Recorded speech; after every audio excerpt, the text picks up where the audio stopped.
Yeah, football is an emotional sport, isn't it? It's like the happy feeling of winning, and there's the drooling sadness of when your team is losing, and then there's the draw where like it depends on where it comes from. If you come from behind, then it's like you're satisfied, but if it's like it could also be disappointing.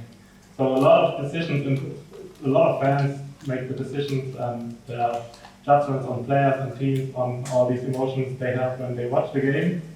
But there's also the coaches and the decision makers in the management that have to make decisions on their expertise and their experience. But there's also sometimes a little bit of emotion in there, and there's also a lot of biases in their decisions what they make, because they have like certain things that they get used to over the years.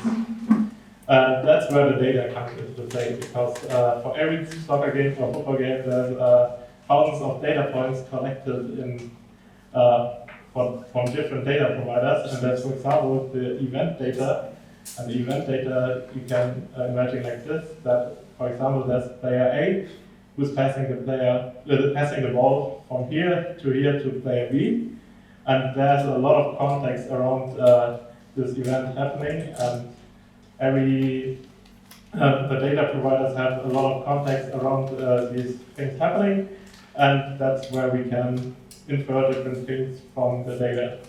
And then one thing we, for example, could address is the most biased thing in soccer, and it's the result, the final score of the game, because it's a game that's very low scoring, so there's not a lot of goals happening in every game, and that's and all the goals that are happening in the game are very much there's a lot of luck that plays a role in the goals that are scored. So what are we doing now? We're looking at shots, because to be able to score a goal, we need a shot on the goal from a striker and from a player from the team.